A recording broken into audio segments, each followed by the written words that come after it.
Good morning.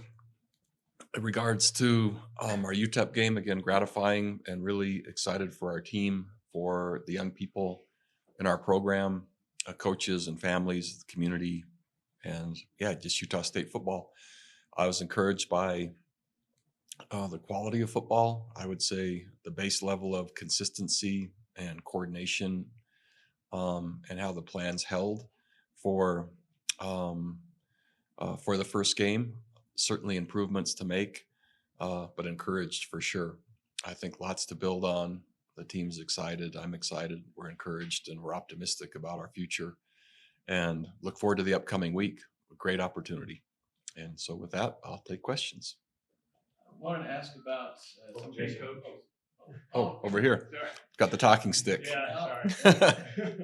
Eric Cranston with 106.9 The Fan. First half versus second half for your team. Was there offensively? Was it the game plan to be a little bit more conservative in chew clock, or was UTEP just making some adjustments that made it a little bit more difficult for you guys to be as effective? Yeah, both. When we had a 3-score lead, certainly we were going to be more conservative, not conservative, but more conservative. And as UTEP sensed that, they played more and more and more aggressive. And the combination of that, we didn't really take then an opportunity to exploit their aggressiveness, and thought that we could methodically and just routinely move the chains, score, but also separate from them. So we didn't execute quite well enough, especially on third down. And that ended up being the primary difference of half 2 to half 1. They were more aggressive. We were slightly more conservative. We believed that we could be consistent on third down. We weren't. And that's really what happened.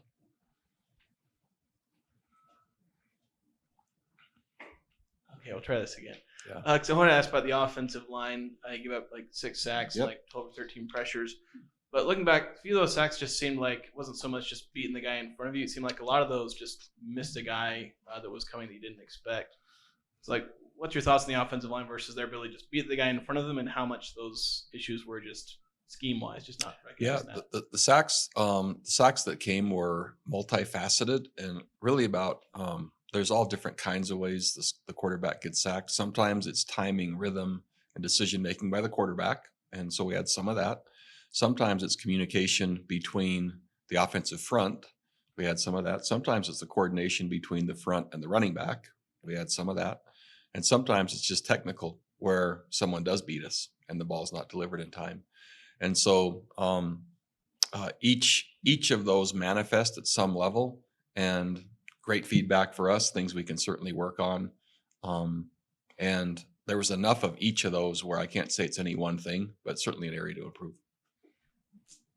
Coach Mendenhall, I will do this right this time. Jason Turner from the Herald Journal. I noticed that Tavo was listed atop the depth chart today.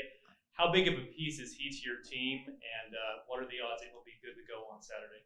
Yeah, Tavo, he certainly makes a difference, experience, but also capacity and capability. Had practiced all fall camp, and we expect to have him back. Again, I can't go further than that, but that's our expectation, and that'll make a real helpful difference for us in terms of chemistry, coordination, and the ability component of our offensive front. So we're looking forward to having him back in the lineup. Coach, I want to ask about your special teams against UTEP. Obviously, Tanner's Mount West Special Teams Player of the Week. And then Rico was really good in the punting area. 3 of his 7 punts down inside the 20. I'm a big punting guy. And so I wanted to ask, what is it like, or how much comfort is it to you that you can have a kicker who's reliable in field goal range, and then also have a punter who can flip the field like Rico did on Saturday night? Yeah, in order, Tanner did a really nice job. I think the first field goal was a 49-yarder, and to start the season and for him in particular, great momentum and confidence builder. Our punting was, and Landon did a really nice job. Our net punt, I think, was exceptional. Most of UTEP's drives, I think, on average from the middle of the third quarter on, their average starting field position, I think, was the 13-yard line coming out, their own 13.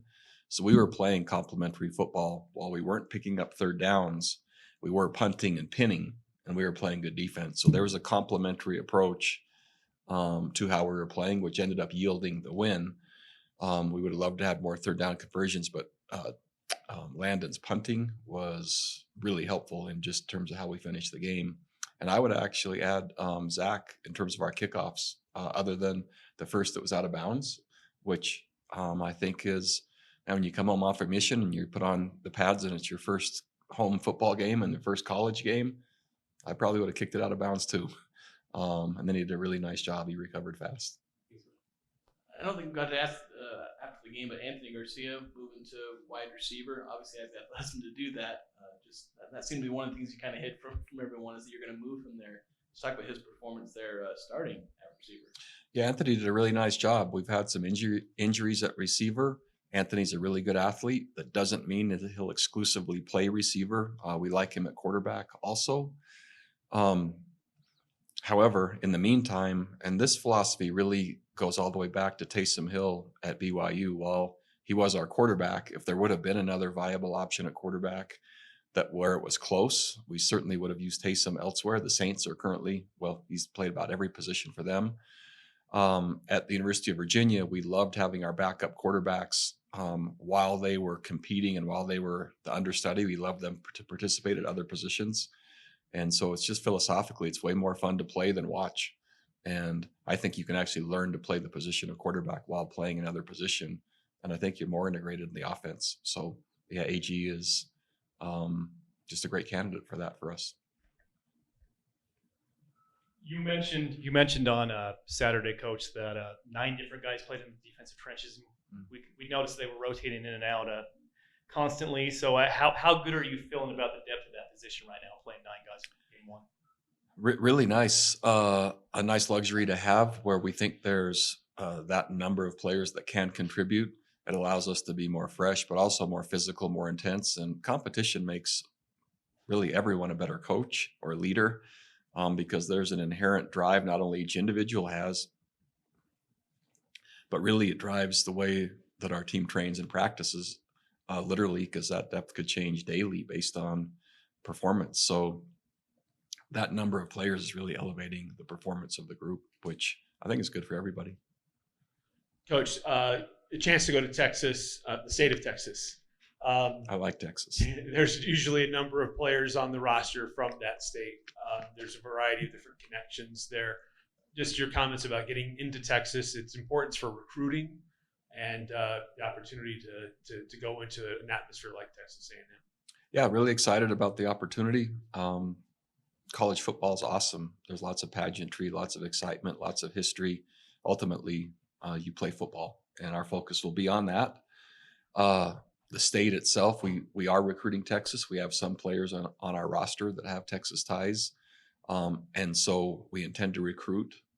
I'm not a coach that really loves to send coaches out recruiting in season, but sometimes when we're visiting a location, Friday night games, whatever location, when we're watching, Snow Junior College is actually playing, my alma mater. They're playing in Texas, which so it'll be fun to recruit and watch that game while that's happening as well.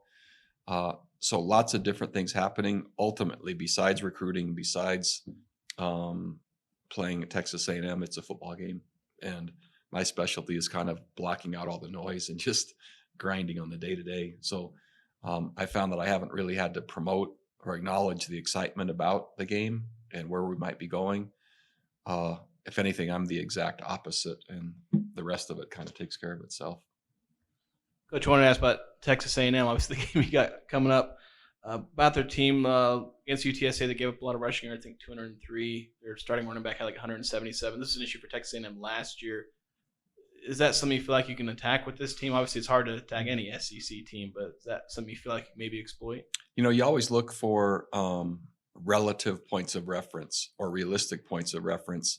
It's fun to watch UTSA. I think they do a nice job, and it's really a helpful game for us.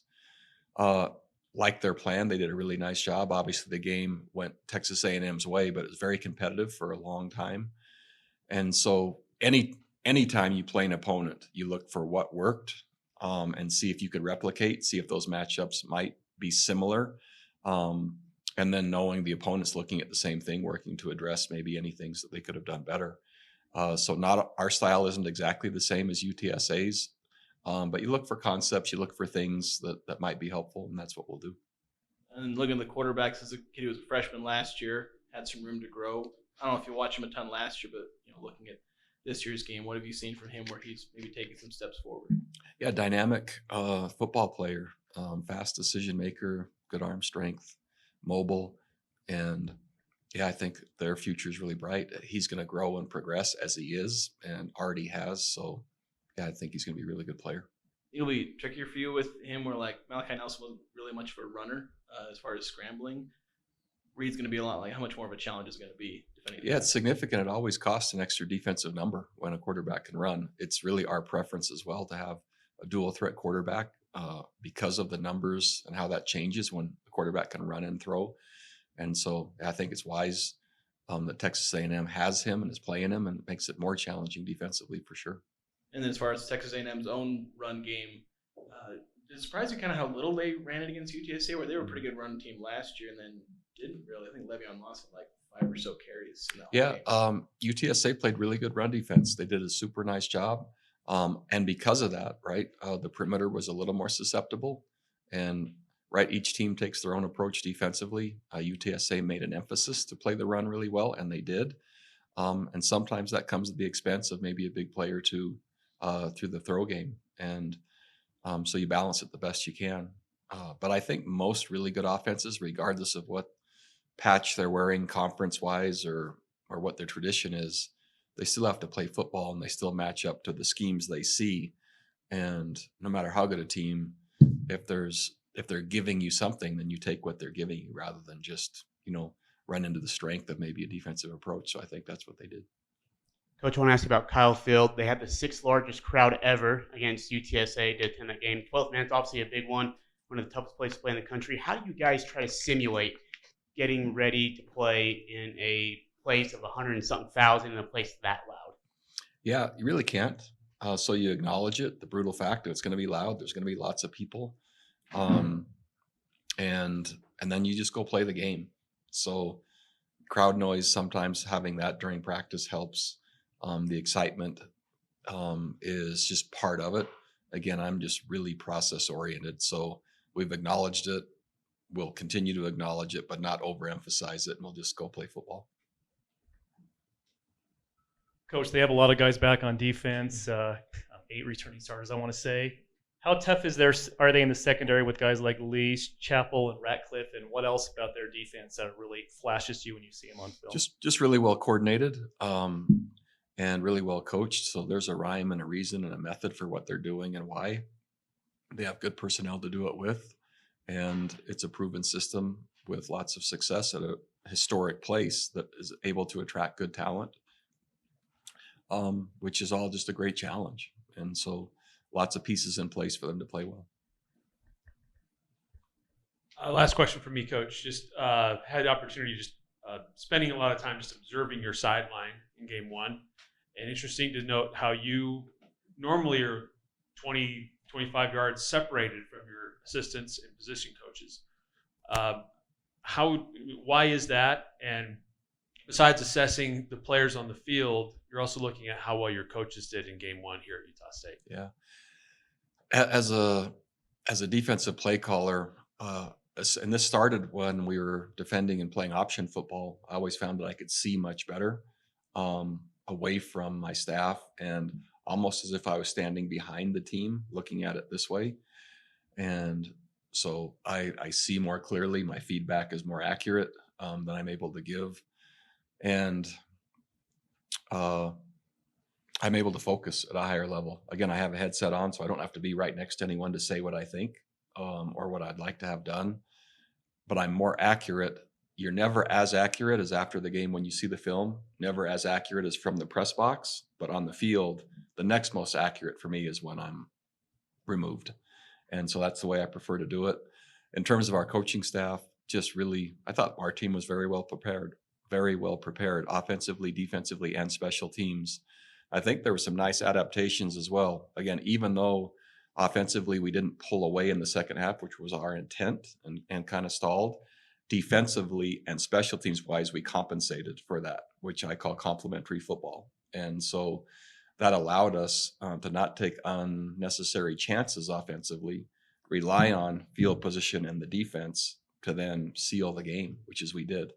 That doesn't mean we wouldn't have preferred to separate, but the compensation of our staff, defensively and special teams, that coordinated effort as we were talking through it ended up being really well done. And so I was proud of my staff. I really was, and thought lots was done well as with our team. Hey, Coach Mendenhall, Trent Wood Oh, with the Deseret man, News. that came out of nowhere. On Zoom. I've got a couple questions for you. You've been through a lot of season openers. Your team had not, though, and I'm curious how you felt they handled the emotion of going out there Saturday night. Man, I think that was one of the things I was most gratified about. There's a lot of new players on this team, a lot of new coaches, a whole organization is brand new coming together. Families have moved and players have moved and relocated, and there's been a lot of work being put in since December. And they were certainly excited, but it didn't feel too big the moment, and it felt like they were prepared. And while they were excited, I thought they were really workmanlike, and I like that approach. So I thought they handled it really well, probably beyond what I expected in terms of managing their emotions. There were a few procedural things, penalty-wise, that we all saw, and I expect those to be cleaned up. But the rest, in terms of things that sometimes happen, of how chippy it might be or unsportsmanlike or some of that nonsense, I think we managed that really well. And then the last one for me, obviously a game like Texas A&M, there is a financial aspect to it, but I'm curious beyond that, are there any benefits to playing a team like that in a non-conference this early in the season? Man, besides just a great challenge and a great opportunity and to play college football, I love the chance to play really good teams. I love the chance to test the mettle of our team, our staff, our program. The metrics are always really helpful. I never have an issue with picking a game like this and playing it. It's usually not wise to play 2 of those games per year. A lot of times when you choose to play 2 of those games with a very difficult conference full of parity, you end up damaging your team, even though you might grow financially. It's usually the expense of your roster. Sometimes it's at the expense of confidence, and it's really hard to sustain. And so you can count on a game like this every year that I'm the head coach.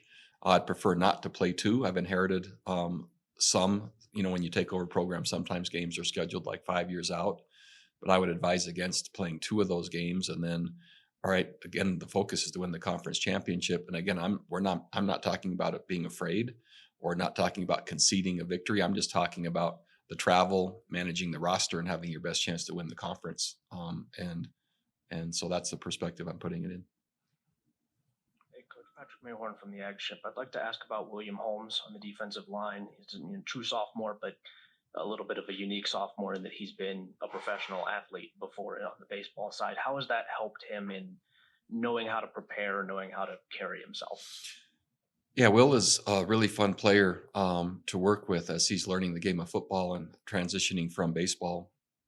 Great metrics and great measurables, and he's learning to apply that in a brand new sport, in a brand new game, in a new position. Really fun to see his growth and just to have his maturity. He's really open. He's really transparent. He knows what experiences before have helped him, and he knows what some maybe have been in the way of transitioning to football, and some of the mindset things that are a little bit different by sport. But really been a joy to work with, and I think he'll have a great season. Coach, sorry, I lied. Yeah, this will cost you one from next week. We'll have to subtract. Doug, can you make a note? There's one less question. Yeah. Relatively clean first half as far as penalties, but then they certainly stacked up in the second half. Was that just a lot of new guys on the field, or No, how would you assess that, and how are you addressing that? Yeah, I don't think so. 5 of which were special teams, and so that was one of the things that I didn't pick up on that as clearly during the game, is that they were happening more in special teams. And so, Yeah, besides the mindset and how we were covering the kicks, the precision prior to kicking or punting the ball, or some of the executional things that they need to be cleaned up. And so really the penalties, anything that happens in the game usually reflects preparation. And so we were a little bit light maybe on the operational side of some of the kicking game. Hey, Gabe, Eric Francis, 106.9 fan. Your first game of the season for Utah State. Differences this in Saturday versus the first time you were suited up for the Aggies in your first game? Differences probably just be like the way we came about this first game. Last year we had different culture. This year we came in with Coach Bennett Hall bringing in a great culture, talking about just thinking about us and um, relying on each other for this game and stuff like that. But really excited, great excitement for uh, both first games I've had here. But I mean, I feel like the Maverick could have been a little more packed out. I seen something earlier today that was the lowest in the first game past 10 years or something like that. But I mean, we're just worried about us and stuff like that. Gabe, Jason Turner from the Herald Journal. Struggle stopping the run the previous 2 years. How gratifying was it to really get up to a much better start in game one in that regard? I mean, I love it, and we look at it. We held them to 2.9 per carry, and we still looked at that number. It could have been lower from some plays that we missed up front and some things from QB scramble. But I mean, really happy with our defensive line, and we have so much depth in the defensive line, and especially our backers behind us helping us out as well. Kind of piggybacking off Jason Walker with Cache Valley Daily. A big part of last year is there's some struggle with tackles and running backs getting yards after like initial contact. You guys held them really low as far as yards after. I think that was like less than 2 yards after contact. Just kind of the same thing. How gratifying was that to put that kind of performance together in the run and even the pass game as well? I mean, that just goes to show how we play our defense. We're fast and physical, and we want to have 11 players at the ball every single time. So that helps out with yards after yards after contact. So being able to have one person making a hit, and then we'll have the swarm coming after that. And looking ahead to Texas A&M, their run game, obviously last year they were really good as far as a running team. Didn't do that as much against UTSA, but just what are you expecting from this? For they got a good running quarterback, got a good running back. Just what are you looking at them for? I mean, I'm just expecting this will be my second time playing against an SEC team, and I mean, they just offensive line looks apart, all that good stuff. But I mean, if we just play physical and get our hands up in the passing lanes with this quick game quarterback and make sure we have great pass rush lanes, we'll be good to keep them in there. Gabe, Texas A&M has all 5 of their offensive linemen back. Didn't give up a sack against UTSA. How realistically do you generate a pass rush against a team like that? I feel good about it. We were getting close with 3 this past game. We'll definitely be in a different different schematics this week to help us, pressure that quarterback. But I mean, I feel like we have great players in the front that could pass rush and play the run. So I feel very confident in how we could go out there and attack them. Gabe, just so many new players on this team. You guys have been battling with each other through all fall camp, and then Saturday you finally had this chance to square up against somebody else. How do you feel you came together as a defensive unit with so many new players and some in new positions too? And I feel like that's the biggest thing about our team. The strongest component of our team, I feel like, is the unity. So since being here in January and bringing in 80 some odd players, I feel like we've done a really great job about getting to know someone and really getting to know someone at a personal level. So we're out there on the defense, and we look at it as if you're not around the ball, you don't really care about the team. You know what I'm saying? So we're out there basing it off our effort out there. So I feel like we did a really great job about meshing everything together and believing and having trust in one another doing their job out there. Gabe, Trentwood with the Deseret News on Zoom. I talked to Coach Wilkins before the season about a lot of things about the D-line, but about you especially. And he talked about how he wanted you to get back to playing how you did at New Mexico State. And I'm curious if you feel like you've gotten back to that player, to the style of play where you can do that again. I feel like I'm definitely getting back to that play style. Just being able to be free. And a big thing over there, we had tons of rotation. So we're all keeping fresh players out there.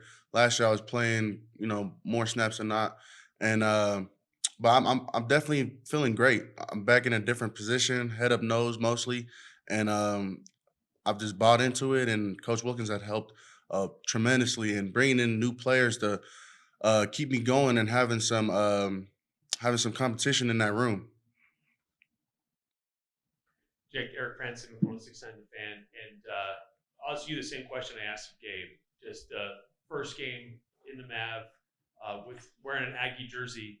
Just after all you've been through in the spring and the fall, getting a chance to suit up and play with these guys and finally square off against somebody else. How'd that feel for you? The funny thing about college football is 9 months out of the year you're training, right? So to finally suit up with the guys that been putting in a ton of work with was really, really fun.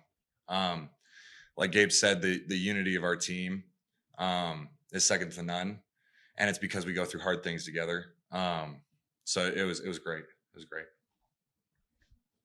Hi, Jake. Jason Turner from the Herald Journal. Kind of a two-part question that's far off on the first question and the second question. I'm just curious. Garrett Failer was a coworker of mine. Did you take a class from him at Beaver? I did. I was also the high school newspaper editor for him, so we're pretty close. That's awesome. I like Garrett, good friend. Just wanted to ask you. Gosh, you just had a super thought there. Just wanted to ask you how big of a deal it was to score on your first possession of the year. You put together a good drive, and then Reeker came down and kicked a 49-yard field goal. How much confidence did that give you as an offense to start the season? I mean, when your kicker's coming out and scoring from that type of range, it gives you a lot of versatility as an offense. But honestly, I felt like we're gelled pretty well for being the first time we've all played as a unit together. You know what I'm saying? There's things to fix, but I'm very confident in our group and confident in our unity. So it's going to keep gelling and keep growing from there. Jason Walker with Cache Valley Daily. I mentioned things to work on. I think the pass protection may be one of those for you give up the 6 sacks. I asked Bronco about just the difference between some plays, maybe man just beats you, but other plays was just kind of understanding the blocking scheme. Just kind of what was your assessment looking back on that, where some of the things went wrong with a few of those sacks and pressures? On mine, I mean, it was completely my fault. You have to sustain blocks. Quarterback steps up in the pocket. It's a blind spot for me, but it's my sack. So obviously I can take accountability on that. I think that there was a couple schematic things where we turned protections a different way, had field pressure or boundary pressure. But other than that, I think we were okay. We were solid. The biggest thing is getting the run game going, set up the run game, set up the pass game, fix the little things in our sets, things like that are typical of game one. AJ Salvis, Aggie Sports Radio Network. I want to ask you 2 questions. One, Miles Davis on his first game in Aggie, he had 88 yards, 58 came off a long run, but his ability to be able to just see gaps and burst through gaps. And then secondly, Bryson Barnes and his leadership. It's been talked about pretty often here throughout the offseason about how good of a leader he is. What is it like with him in the huddle, and how has he done for you? So you want me to answer Miles first? Yeah. So Miles I've been playing with for 3 years now. We played 2 years at BYU together, and this is our 3rd year together. Fantastic guy. Heart of gold, workhorse, right? So when I watch his success, it doesn't surprise me whatsoever. He encompasses what this program is in terms of work ethic, in terms of he's going to run through your face if you're going to tackle him, and he's a home run hitter if he wants to be. So it's awesome. Bryson Barnes. Bryson I've known since I was probably 8 years old. We grew up in Beaver County together. He brings a stability to our offense that will carry us through this entire season. The thing that I love about Bryson is he's gritty and he's willing to do anything to gain yards. Fights for every blade of grass, just like our program calls for. So yeah, it's awesome. I kind of want to ask about the run game. How much more do you feel like you can build on that? Because obviously we saw some pretty good glimpses with Miles, with a lot of the yards gained in the first half. Just how good of a run team can this be? I feel like it can be an elite run team with Bryson, Miles, and Javen as well. I think we could be a fantastic run team. I think we run block well, which is the start of it all. But our backs, our quarterback, we're deep at running back. So really, it's as far as we want to take it, and I have a feeling we can do a lot with it. Just I'm actually picking back off one of Eric's questions where I talked about playing in Maverick for the first time, but just with not being able to put a product in front of the fans for a while, just how good was it that you were able to go out there and play good in front of the fans, go out there and get a nice win? It was awesome. This isn't my first time playing in Maverick Stadium. I played here in 22. One of the first games I played in at Weber State, and I just know how rough it is for the opposing teams. The herd does a really good job of chirping, staying loud, and it's an advantage for us. It was really fun to get the win. The fans were great in terms of we're learning the team song and the Scotsman. It's a great atmosphere to play here at the Mav. I want to ask you about Kyle Field. It's one of the loudest stadiums in the country, obviously about 100,000 or so. You got a grin on your face as I say that, but can you just talk about the importance of communication and how you guys are going to be able to do that? I don't even want to go into too much detail, but just how important it is to communicate in such a loud place, and it can be hard to hear. Yeah, obviously communicating in a loud stadium can be difficult at times, but if you have 5 guys out there that know scheme well, know the defense well, and are studied up on film, the communication doesn't have to be the main focal point, right? Like if we're all on the same page, we can all be on the same page without having to scream through the crowd all the time, right? So it's going to be really a determination factor of how we prepare. And I think that our staff promotes being one of the most well prepared teams in the country. So we'll do that. Texas A&M has a veteran defense, 8 starters back, I believe. UTSA did have some success last week, especially on the ground. What about, I'm sure you've probably seen film of that, what about that game from their defense flashed to you? I think their edges are very talented, strong, physical in the run game, and they know how to get to the passer. So it's going to be a good challenge for me and Anderson this week. Just going to study hard, work on the little things that need to fix from last week, and stay in our process. I think that's the biggest thing about games like this is you just stay in your process and you go let it rip. So